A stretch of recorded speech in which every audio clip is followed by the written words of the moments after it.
Saya Fahri, Pak.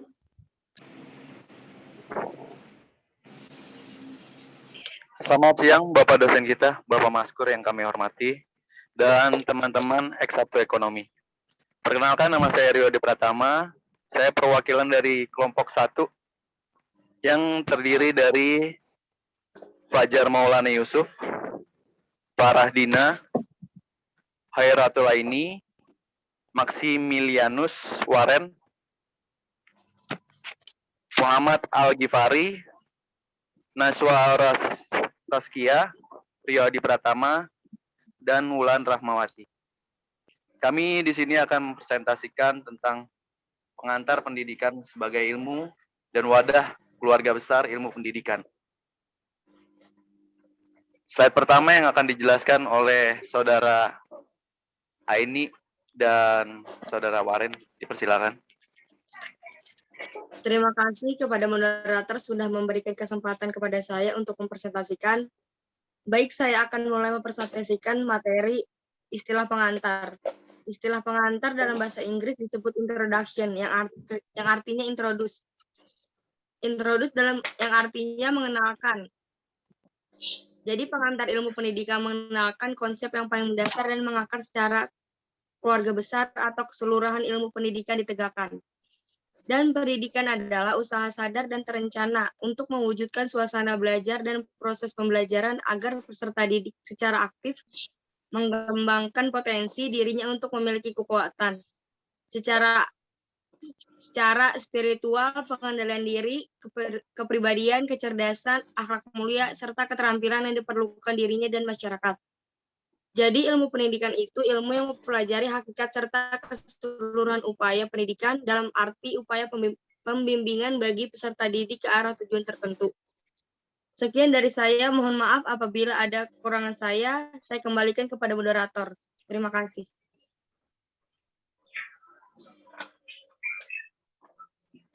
Baik, terima kasih Saudara Aini. Selanjutnya penjelasan keluarga besar ilmu pendidikan ekonomi yang akan dijelaskan oleh Saudara Waren.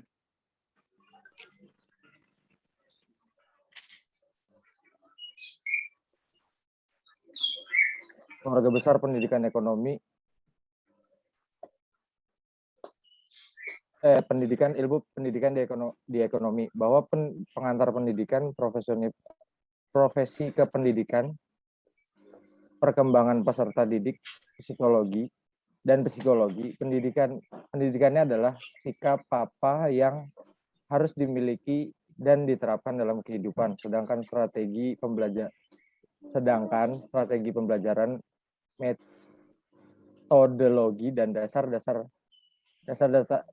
administrasi yang menekankan pada tuntutan tindak pendidikan sebagai tindak persiapan pembelajaran dan kurikulum sebagai pedoman tertulis. Jadi evaluasi pembelajaran itu proses untuk mendapatkan data dan informasi yang diperlukan dalam menentukan sejauh mana dan bagaimana pembelajaran yang telah berjalan agar dapat membuat penilaian dan perbaikan yang dibutuhkan untuk memaksimalkan hasilnya. Terima kasih. Saya kembalikan ke moderator. Baik, terima kasih Saudara Waren. Slide selanjutnya dijelaskan oleh Saudara Wulan. Terima kasih kepada moderator sudah memberikan kesempatan kepada saya untuk mempresentasikan. Baik, saya akan mulai mempresentasikan yaitu pengertian kata ilmu. Ilmu merupakan terjemahan dari bahasa Inggris, science, dan berasal dari bahasa Latin, scientia, yang diturunkan dari kata scire yang berarti mengetahui dan belajar. Dalam keseharian kita sering menggunakan istilah ilmu pengetahuan, meskipun ada perbedaan jelas antara ilmu dan pengetahuan. Pengetahuan itu berakar dari kata tahu. Jadi kita memperoleh pengetahuan dengan mencari informasi atau maklumat. Nah, sedangkan ilmu itu mengamati berbagai fenomena dalam kenyataan atau realitas. Berdasarkan fakta tersebut, kita bisa langsung menyusun konsep. Jika teori diperkuat dengan sejumlah penelitian, penelitian dan inovasi, maka lahirlah ilmu. Ilmu memiliki ciri-ciri sebagai berikut. Pertama, bisa dibuktikan kebenarannya. Yang kedua, bersifat universal. Yang ketiga, bersifat objektif, mengandung ontologi atau mengandung objek, mengandung epistemologi atau memiliki metode penelitian, mengandung aksiologi atau memiliki manfaat, dan yang terakhir, sifat ilmu sangat faktual dan teoritis. Sekian dari saya, atas perhatian terima kasih. Saya kembalikan kepada moderator. Baik, terima kasih Saudara Wulan. Selanjutnya, slide selanjutnya akan dijelaskan oleh Saudara Farah dan Aswa. Dipersilakan.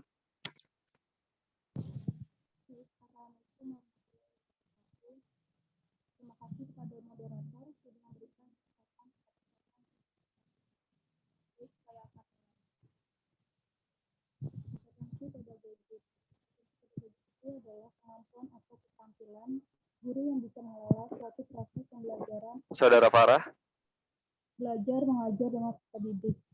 Pada tujuan yaitu karakteristik para peserta didik, buat teori belajar dan prinsip, pengembangan kurikulum, pembelajaran yang mendidik, pengembangan potensi, cara berkomunikasi, dan penilaian dan evaluasi belajar. Yang kedua ada kompetensi kepribadian. Berkaitan dengan karakter personal, ada indikator yang mencerminkan kepribadian yaitu tipe, sabar, disiplin, jujur, rendah hati, berwibawa, santun, empati, ikhlas, dan berakhlak mulia. Masyarakat madani itu suatu masyarakat yang beradab dalam membangun, menjalani, dan memaknai kehidupannya. Untuk bagian selanjutnya saya serahkan kepada Saudara Farah.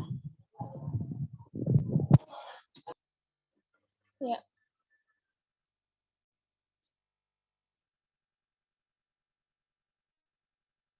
Dua kompetensi sebelumnya sudah dijelaskan oleh Saudari Naswa, dan sekarang saya akan menjelaskan kompetensi selanjutnya. Yang pertama, yang ketiga, berarti yaitu kompetensi profesional, yaitu kemampuan pendidik dalam penguasaan materi pembelajaran secara mendalam sehingga kita sebagai pendidik dapat membimbing peserta didik memenuhi standar kompetensi yang ditetapkan. Seperti menguasai bahan pengajaran, menyusun, menjalankan program pengajaran, menilai hasil proses belajar mengajar yang telah dilaksanakan, mengembangkan kepribadian, kemampuan serta materi yang kreatif, sehingga memberi pengetahuan yang lebih luas dengan mendalam, serta memahami penelitian sederhana untuk keperluan pengajaran. Lalu yang selanjutnya yaitu kompetensi sosial, yaitu kemampuan pendidik dalam berkomunikasi secara efektif, baik itu dengan guru, dengan siswa, guru dengan sesama pendidik, guru dengan tenaga pendidik, guru dengan orang tua wali, hingga guru dengan masyarakat secara luas.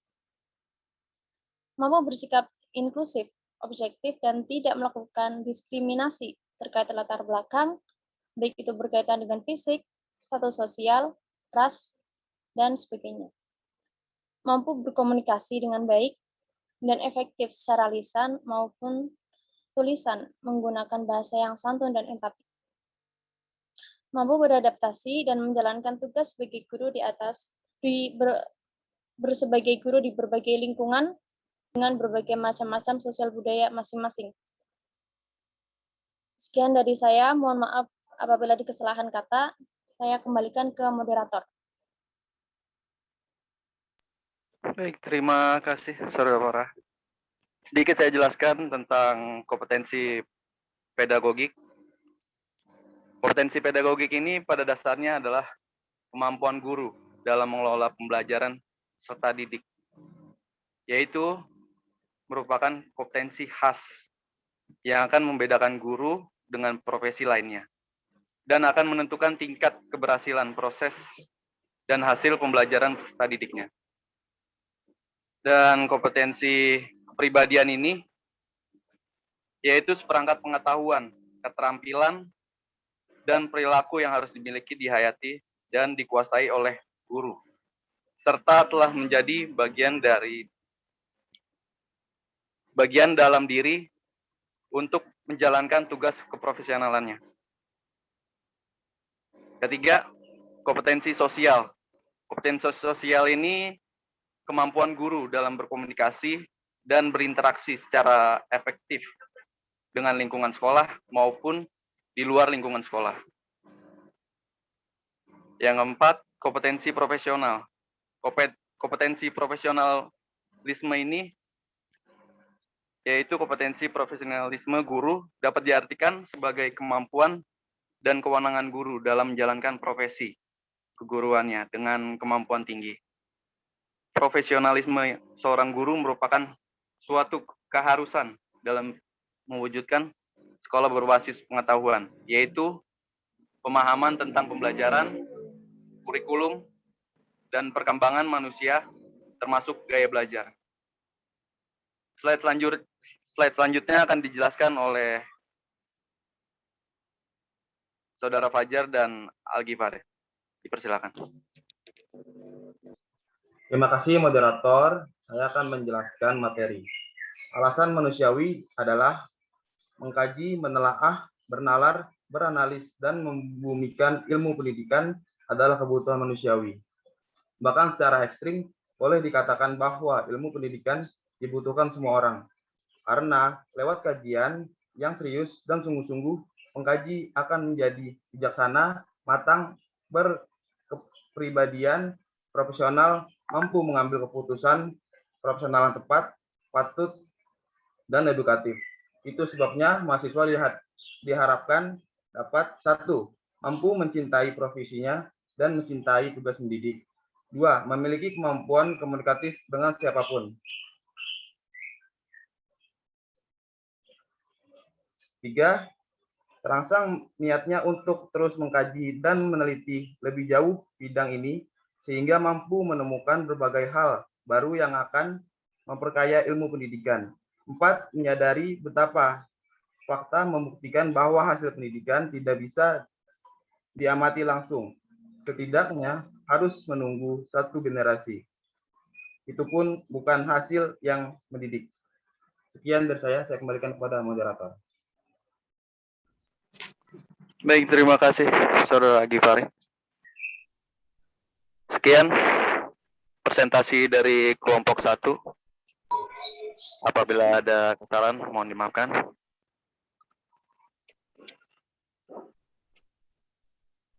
Selanjutnya, apakah ada pertanyaan?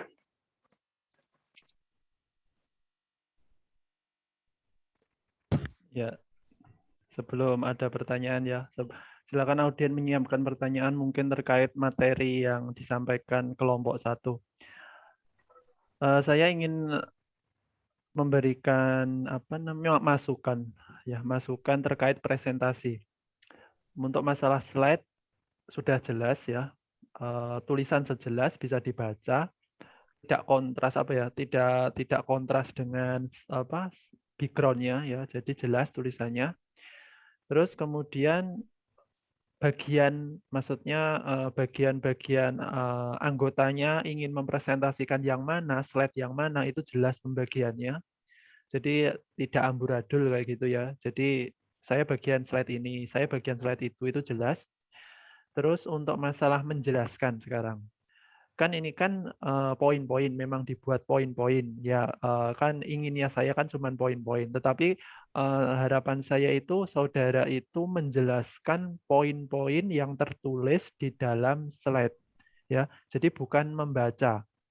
Tadi semuanya sudah menjelaskan poin yang ada di slide, tetapi ada beberapa anggota tadi yang masih membaca poin-poin itu di buku teks mungkin atau sumber lain mungkin kayak gitu ya. Jadi harapan saya itu menjelaskannya itu kalau kita posisinya online seperti ini itu langsung menghadap ke kameranya kayak gitu. Jadi kita menghargai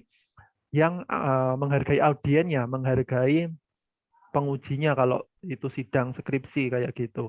Jadi diharapkan ketika mempresentasikan itu diusahakan membaca dulu apa yang menjadi materinya itu gitu. Jadi ketika presentasi itu sudah paham, oh poin mampu mencintai profesi itu yang bagaimana, memiliki kemampuan komunikatif itu yang bagaimana, kayak gitu. Jadi menjelaskannya itu tidak perlu sesuai dengan apa yang ada di buku atau sumber lain, tetapi sesuai dengan pemahaman kita. Ya, sesuai pemahaman kita baca, terus kita pahamnya itu, kita sampaikan, kayak gitu. Ya, itu. Terus untuk masalah moderator, sudah baik ya, mempersilahkan peserta presenternya untuk mempresentasikan sudah baik, dan setiap anggota mempresentasikan itu tidak tumpang tindih, jadi mengembalikan lagi tugasnya ke moderator. Jadi memang moderator di sini sudah sesuai track record-nya untuk mengatur jalannya presentasi itu sudah bagus ya. Tinggal cara menjelaskannya saja ya. Jadi menjelaskannya itu menghadap kamera, apa yang saudara pahami terkait poin-poin itu dijelaskan sesuai pemahaman saudara, bukan dibaca dari sumber lain atau buku. Gitu ya, gitu saja. Untuk yang lain sudah Baik, oke. terima kasih Pak. Ya, Terima kasih Pak masukannya. ya, sama-sama. Terus silakan saya kembalikan ke moderator, mungkin ada yang Baik, Pak. ingin Terima kasih. bertanya. Silakan.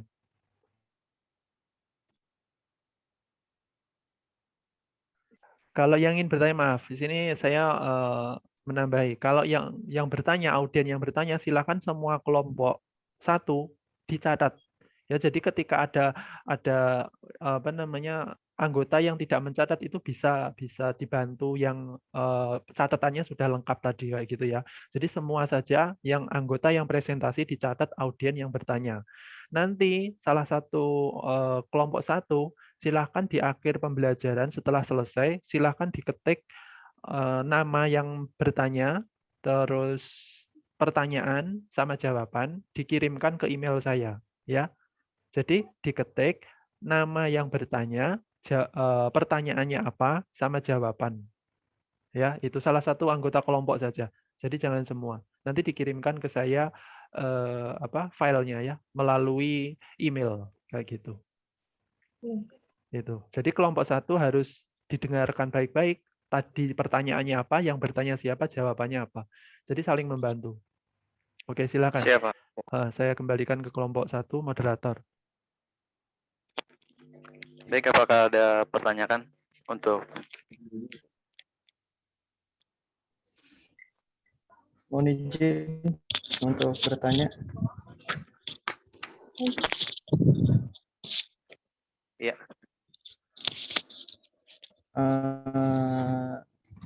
Untuk tadi saya melihat ada di slide 1, masalah saya ada strategi pembelajaran.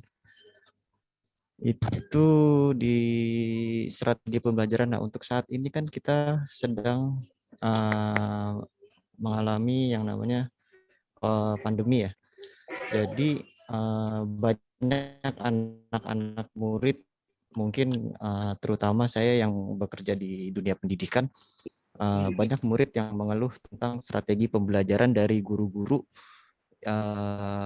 dalam proses belajarnya.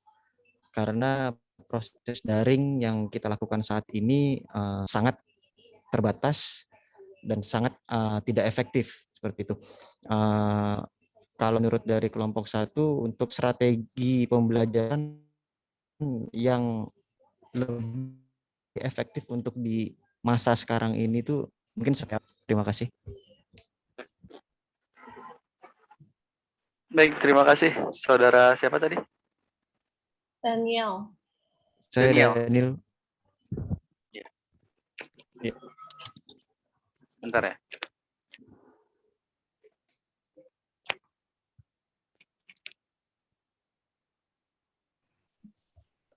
Moderator, yang Iya, Pak. mencatat biar anggota yang lain. Jadi saudara Udah kok, Pak. sudah. Jadi moderator, Udah, Pak. ya. Jadi moderator, apakah sudah jelas pertanyaannya untuk anggota saya atau anggota 1? Kalau sudah jelas, berarti sudah dilanjutkan ke pertanyaan 2. Tidak masalah. Jadi jangan moderator yang mencatat, biar anggotanya saja yang mencatat, ya. Baik, Bapak. Biar nggak bingung moderatornya. Ini dicatat dulu, dikumpulin semuanya apa gimana, Pak? Dikumpul 5 dulu. 5 pertanyaan dulu dikumpulin, setelah itu baru dijawab.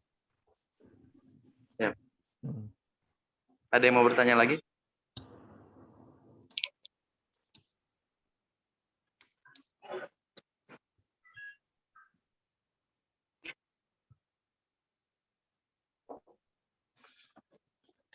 Iya Pak, izin Tania? bertanya.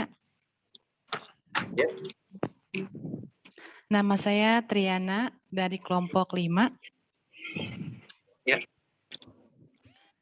Izin bertanya, tadi sebelumnya di beberapa slide saya membaca ada tentang ontologi, epistemologi, dan aksiologi.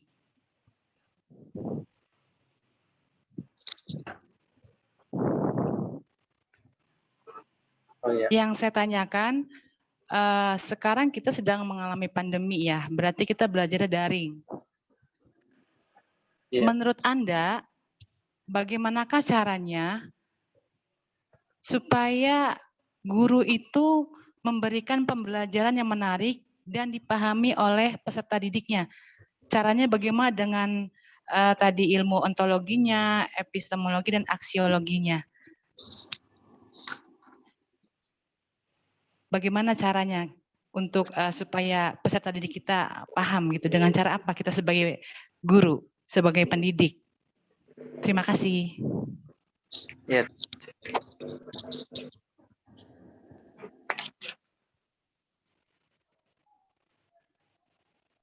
Baik, ada pertanyaan lagi, teman-teman?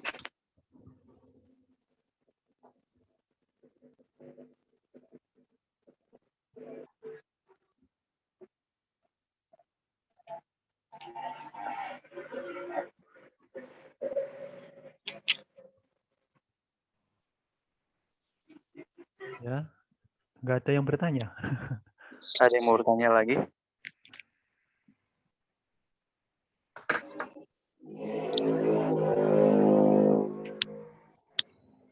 Ya, mungkin kalau memang belum ada yang bertanya. Saya Pak, Yuda. Ya, silakan.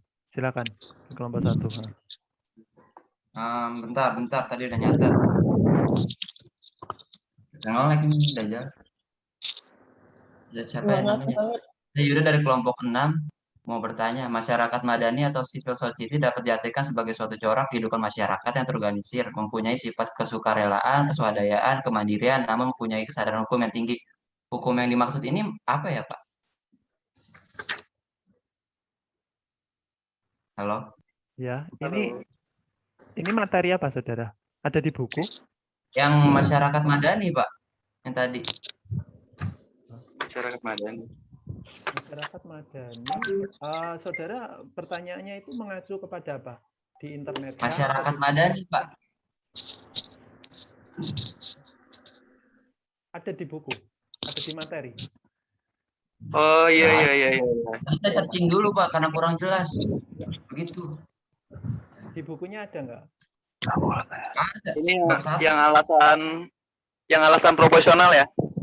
Iya. Iya. Oh, yang kompetensi kepribadian ya?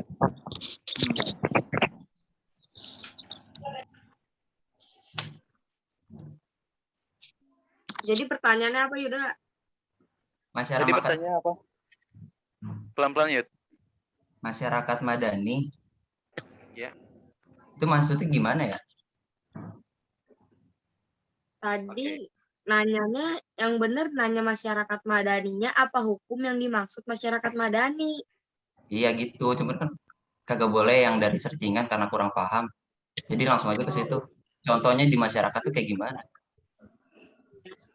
Enggak gini. Maksudnya yang ditanyakan itu maksudnya masyarakat madani, terus implementasinya di masyarakat atau yang bagaimana? Pengertian masyarakat madani atau yang bagaimana?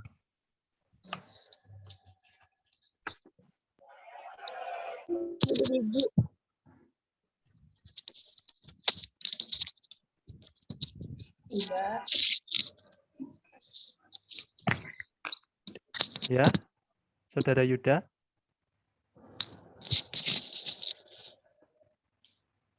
Oh. Yang ditanyakan pengertiannya, apa sih masyarakat madani itu kayak gitu? Iya, Terus ada apa contohnya lagi? di masyarakat. Itu, Pak. Oh ya, berarti dua. Berarti dua, saudara. Pertanyaannya apa yang dimaksud masyarakat madani, terus di masyarakat itu seperti apa masyarakat madani itu? Itu.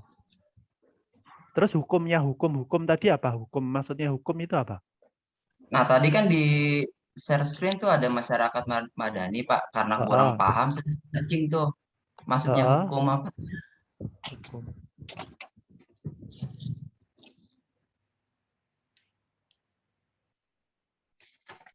Hukum gimana maksudnya?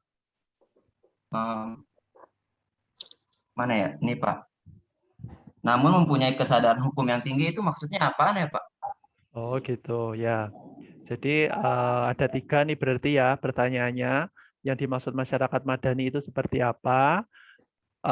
Prakteknya di lapangan itu kayak gimana masyarakat madani itu? Terus yang ketiga masalah hukum, taat hukum itu ya? Masyarakat madani yang taat hukum. Lan. Ya.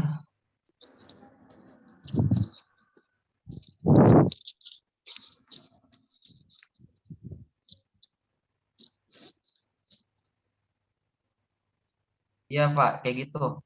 Ya, jadi ada 3 pertanyaan dari saudara Yuda ya? Iya, Pak. Oke.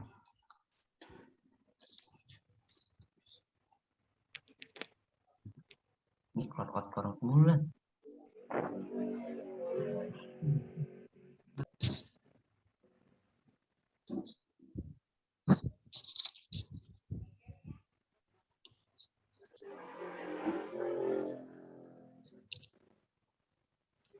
Oke, bagaimana kelompok 1? Sudah jelas? Iya. Sudah, Pak. Ya, oke. Sudah jelas. Ya, oke. Silakan, mungkin ada yang ingin ditanyakan lagi, silakan.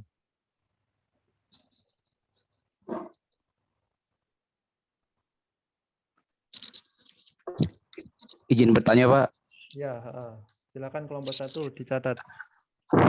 Ya, saya Rahman, Pak, dari kelompok 3. Ada kasus seperti ini, Pak, di sekolah. Ada siswa yang mengerjakan tugas, yang tidak mengerjakan tugas yang diberikan oleh gurunya. Dan gurunya menghukum siswa tersebut untuk berkeliling lapangan sebanyak 5 kali dan menyalin tugas banyak 10 kali di buku tugasnya. Sedangkan menghukum peserta didik tidak dianjurkan di dunia pendidikan karena berdampak akan mempengaruhi psikologi dan emosional pada anak. Pertanyaannya, solusi apa yang bisa diterapkan ke peserta didik agar peserta didik itu disiplin dan memiliki tanggung jawab untuk tugas yang diberikan gurunya dengan tidak menghukum peserta didik? Itu aja, Pak. Jelas kelompok 1?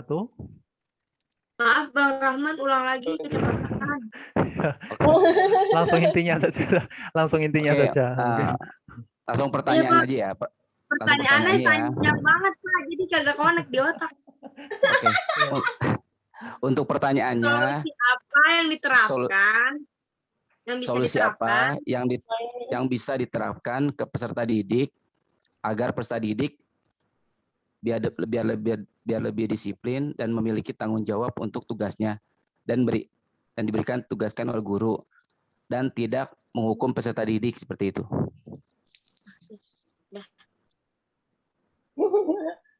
Ini nggak dengar lagi nih.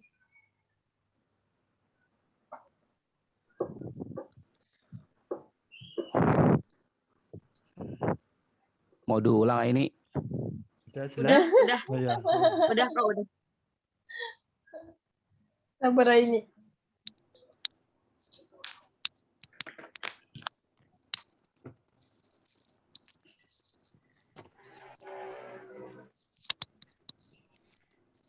Izin Pak, saya ingin bertanya. Ya, silakan. Satu lagi ya, 5. Saya Nur Aprilia dari kelompok 5. Pertanyaannya tuh kan di sini di alasan profesional kan ada kompetensi pedagogik. Itu kan ibaratnya kompetensi khas yang membedakan guru dan profesi dengan profesi yang lain. Yang ingin saya tanyakan itu contoh terus langkah-langkah untuk untuk guru mendapatkan kompetensi itu, sama akibatnya kalau seorang guru tuh nggak punya kompetensi pedagogik itu.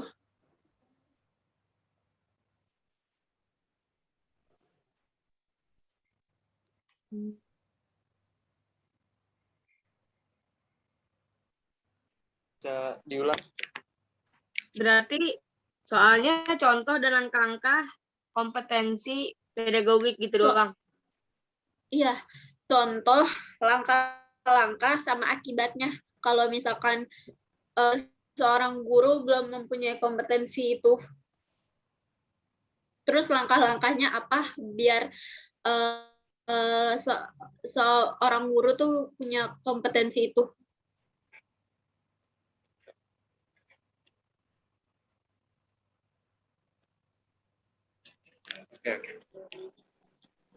Oke, terima kasih. Terima kasih. Ya.